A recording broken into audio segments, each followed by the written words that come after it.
नमस्कार मित्रांनो, आपल्या घरात अचानक पैशांची अडचण येते, कामे अडकतात, घरात सतत तणाव, वाद, नकारात्मक वातावरण तयार होते. आपण खूप प्रयत्न करतो, मेहनत करतो, पण तरीही काहीतरी अडथळा येतोच. मित्रांनो, आपल्या शास्त्रांमध्ये आणि लोकपरंपरेत संध्याकाळचा वेळ अत्यंत पवित्र मानला गेला आहे. हा काळ म्हणजे दिवसभरातील सकारात्मक आणि नकारात्मक ऊर्जेच्या बदलाचा क्षण असतो.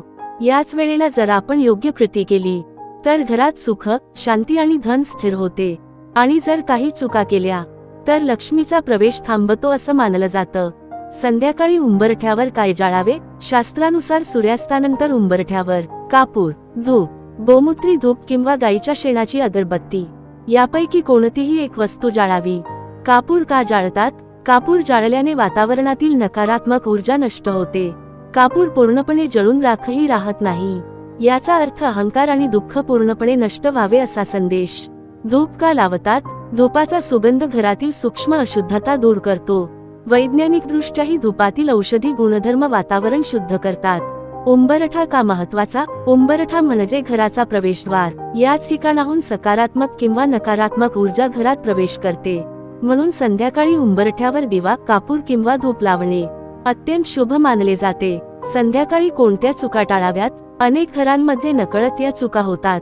संध्याकाळी झाडू मारणे, घरातील कचरा बाहेर टाकणे, उंबरठ्यावर बसणे, भांडण, राग, कटू शब्द बोलणे, संध्याकाळी झोपून राहणे या गोष्टींमुळे घरातील सकारात्मक ऊर्जा कमी होते असं शास्त्र सांगते. हा उपाय कसा करायचा? सूर्यास्त झाल्यावर घर स्वच्छ असावे.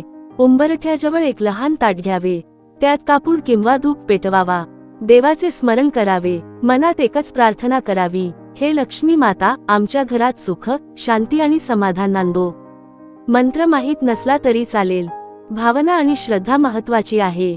या उपायाचा परिणाम: हा उपाय नियमित 21 दिवस केल्यास घरातील वातावरण हलके वाटू लागते, मानसिक तणाव कमी होतो, पैशांची गती सुधारते, अचानक खर्च कमी होतात, घरात समाधान वाढते. मित्रांनो, हा उपाय अंधश्रद्धा नाही, तर आपल्या संस्कृतीतून आलेली जीवनशैली आहे. आपण दररोज मोबाईल चार्ज करतो, तसंच घरातील सकारात्मक ऊर्जा चार्ज करणंही गरजेचं आहे.